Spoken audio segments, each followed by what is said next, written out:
अस्सलाम वालेकुम दोस्तों। पाकिस्तान और भारत का मैच हो रहा है, मगर सबके ज़हनों में एक सवाल है।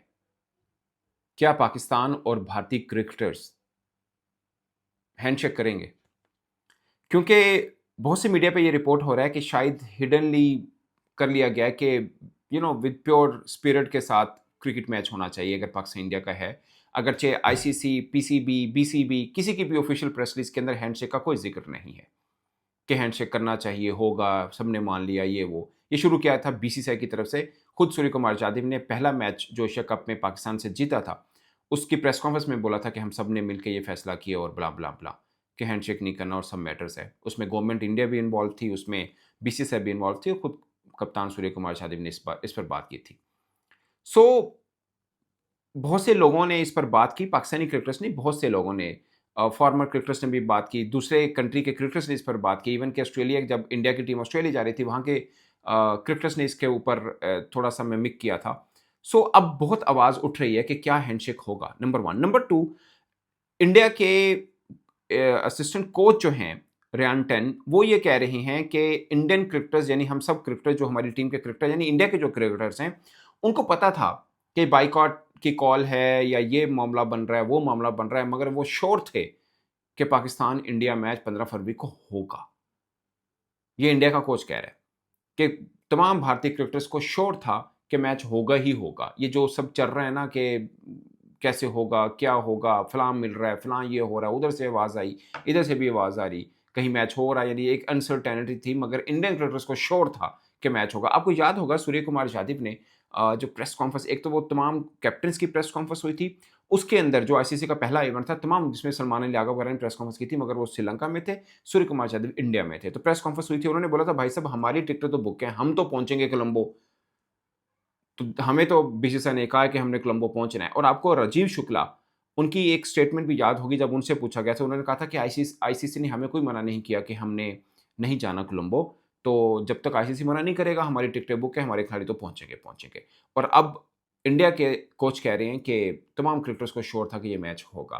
सो ये बात इसलिए इम्पोर्टेंट है कि बहुत से लोगों को अनसर्टेनिटी नज़र आई, बहुत सी बातें हुई कि जो मर्ज़ी हो जाए, मैच नहीं होगा, फिर हुआ कि मैच हो जाएगा। At the end of the day match हो रहा है। मगर इंडियन कोच ये बता रहा है कि उनके कैंप में कभी भी ये वाली वेव आई नहीं थी कि मैच नहीं होगा। उनको 100% पहले दिन से ही श्योर था कि मैच होगा।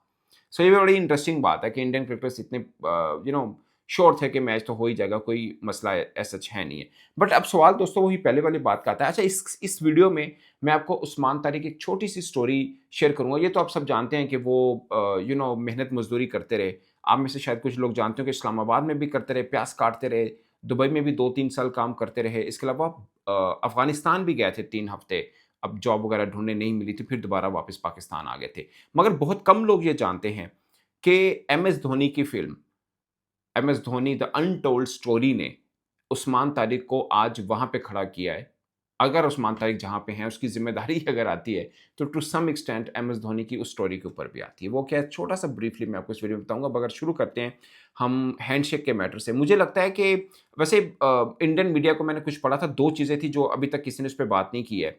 मुख्तलिफ हिंदुस्तान टाइम ने भी ये खबर छापी हुई थी कि आईसीसी पीसीबी की मीटिंग में ये भी तय पाया है कि आफ्टर द वर्ल्ड कप जो रेवेन्यू शेयरिंग फार्मूला है, उसके ऊपर भी थोड़ा-सा रिव्यू होना चाहिए, अगरचे किसी ने ऑफिशियल नहीं कहा। और ये भी उस खबर के अंदर मेंशन था कि डिसाइड हुआ है सबके बीच में, पीसीबी, आईसीसी और बीसीबी के, इसके बारे में कोई बात नहीं करेगा। इसलिए मतलब कोई इसके ऊपर बात नहीं कर रहा। अगर हम इस खबर के ऊपर जाएँ, आपको मालूम है मोहसिन नकवी साहब की 2-3 मीडिया टॉक हो चुकी है, उन्होंने तो कैटेगोरिकली कहा है कि हमने सिवाय बांग्लादेश के कुछ नहीं माँगा। मगर भारतीय मीडिया में ये खबर चली कि ये बात भी तय हो, अगर हुई है तो ये अच्छी चीज़ है पाकिस्तान के लिए कि अगर रिव्यू होना है, क्योंकि हम पहले दिन से कह रहे हैं कि हमें जो पैसे मिलते हैं 34.5 मिलियन, वो कम है।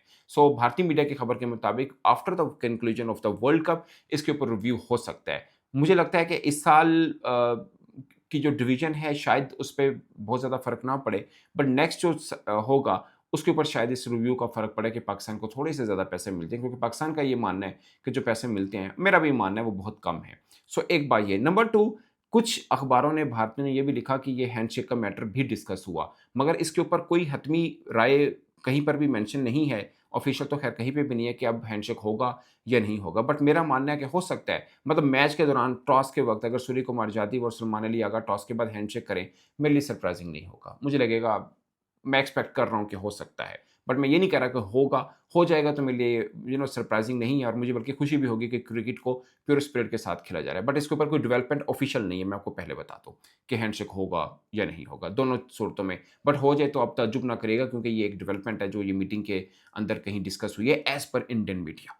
सो ये मैटर। अब आते हैं उस्मान तारिक की स्टोरी पे। हसीब हैं, उनके कज़न हैं जिनको इंडिया के अखबार ने कोट करके पूरी स्टोरी छापी हुई है कि एक दिन उस्मान तारिक अपने उस कज़न के साथ फ़िल्म देखने गए हैं। तो फ़िल्म में एक जो सीन आता है कि एमएस धोनी टिकट कलेक्टर होते हैं, वो बैठे होते हैं बेंच के ऊपर, बारिश हो रही होती है, तो वो भाग के फिर ट्रेन पे चढ़ते हैं और वापस जाते हैं और इस चक्कर में कि मैं एक और चांस क्रिकेट को देता हूँ, ये नौकरी-वोकरी छोड़ के, हो सकता है मैं क्रिकेटर बन जाऊँ और उसके बाद एमएस धोनी जैसे क्रिकेटर बने, सिर्फ इंडिया नहीं, दुनिया भर के बडिंग क्रिकेटर्स के लिए इंस्पिरेशन है। सो उस्मान तारिक को भी उस सीन ने बदला। उन्होंने भी जॉब छोड़ी और क्रिकेट को जॉइन किया। मतलब एक फ़िल्म के एक सीन ने उनमें इंस्पिरेशन इतनी भर दी, उनको लगा कि यार मुझे भी क्रिकेट को एक चांस देना चाहिए क्योंकि उनको क्रिकेट का बहुत शौक था। उनके फादर की पहले डेथ हो गई थी तो उनके पास ज़ाहिर है सोर्स ऑफ इनकम और सब मैटर को लेके चलना। बल्कि एक मोड़ पे मैं स्टोरी पढ़ रहा था, ऐसा भी था कि वो दुबई में थे, उनको पेशावर ज़ल्मी की तरफ से कॉल भी आई थी। मगर वो इसलिए नहीं गया कि वो जॉब कर रहे हैं, वो नहीं चाह रहे थे कि वो जॉब छोड़ दें क्योंकि वहाँ से रेगुलर चांस मिले कि ना मिले कुछ पता नहीं है। वो जॉब भी छोड़ दें, फिर जो रोज़गार चल रहा है वो भी मुतासिर हो। बल्कि अफ़गानिस्तान भी अपने कज़न के पास गए थे कि शायद नौकरी मिल जाए और वहाँ पर भी सख्त सर्दी में स्नो फॉलिंग जब हो रही थी, वहाँ पर थे, कोई जॉब नहीं मिली। फिर वापस इस्लामाबाद में आए, वहाँ पे भी किसी होटल में प्याज़ काटने की जॉब करते रहे। सो इतनी अनथक मेहनत के बाद उस्मान तारिक आज जहाँ पर हैं, इस तरह से पहुँचे हैं। बल्कि एक चीज़ ये भी सामने आई कि उस्मान तारिक जो इफ्तिख़ार अहमद जिनको हम चाचा कहते हैं, इफ्तिख़ार अहमद पाकिस्तान के ऑलराउंडर, उनको नेट में बॉलिंग करते थे और एक वीडियो उनको नेट में बॉलिंग करने का काफ़ी वायरल हुआ था। उसके बाद कराची के अंदर आपको याद होगा वो रमज़ान टूर्नामेंट वग़ैरह होता है, कराची में लीग क्रिकेट हुई थी, तो उसके अंदर वो बॉलिंग की और काफ़ी मशहूर हुए।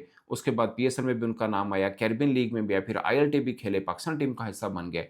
और आज उनके ऊपर बात हो रही है कि भारत को उनसे बचना होगा। मतलब ये इस पॉइंट के ऊपर पहुँच चुके हैं। नो वन नोज़ कि इंडिया वाले मैच पे क्या होता है। उस्मान तारिक अपना जादू चलाते हैं, ये भारतीय बल्लेबाज उनको पढ़ लेंगे, वो अलग बात है।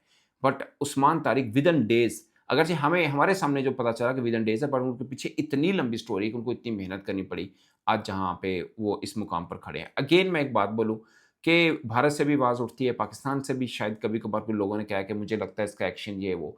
ये बड़ा हर्टिंग होता है यार उस क्रिकेटर के लिए जो इतनी मेहनत करके वहाँ पे पहुँचता है और आप उसकी मेहनत को रायगा कर देते हैं। ये बोल के कि चेकिंग कर रहा है और एक्शन ठीक नहीं है। आप सोचिए आईसीसी के अंपायर हैं, आईसीसी के रेफरी खड़े हैं। अगर कोई ऐसा प्रॉब्लम होता तो अब तक सब चीज़ें आ चुकी होती। वो मतलब उनकी आँखें काम करती हैं, उनको कानून का हमसे ज़्यादा पता है।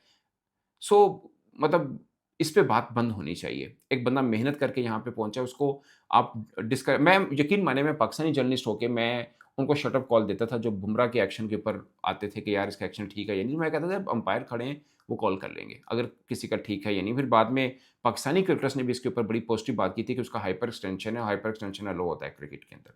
सो सेम है और इसके ऊपर इंडियन अंपायर ने बात की। वो इंडियन अंपायर है, वो यूट्यूब पे वीडियो करते हैं, मैं नाम सॉरी भूल गया। उन्होंने कहा था कि इनका एक्शन उनको लीगल लगता है। सो ये इंडिया के अपने अंपायर कह रहे हैं कि उस्मान तारिक का एक्शन लीगल है। मैंने उनको ये सारी स्टोरी सिर्फ इसलिए बताई थी कि उनके ऊपर जब बात आती है ना एक्शन की, मैं इमेजिन कर सकता हूँ कि वो कितना हर्ट होते होंगे, हर बार। एक बार वो आईएलटी में किसी क्रिकेटर बेंटन ने कर दिया था, फिर कैमरन ने कर दिया, कैमरन ग्रीन ने। ये थोड़ा-सा इंसल्टिंग भी है और हर्टिंग भी है मुझे लगता है। बाकी एम्पायर है, उनका काम है, उनको देखने दीजिए और पूरे जम के ये एक प्रेशर रहता है बॉलर के ऊपर ना कि यार मैं बॉल डाल रहा हूँ, मेरे पे बात होगी कि क्या है, क्या नहीं। उनको फुल दिल जमी के साथ बॉल डालनी चाहिए। इंडिया के खिलाफ मैच है, जम के खेलें, बाद में देखी जाएगी जो मैटर होगा। कोई मैटर नहीं होगा क्योंकि इतने मैच खेलनी है, इतनी लीग खेलनी है, कहीं कोई प्रॉब्लम नहीं हो तो इंटरनेशनल भी चलता रहेगा इंशाल्लाह। इस पर दोस्तों आप अपनी राय कमेंट के साथ में ज़रूर बताइएगा। मेरी तरफ से इतना ही, इजाज़त दीजिए। अल्लाह हाफ़िज़।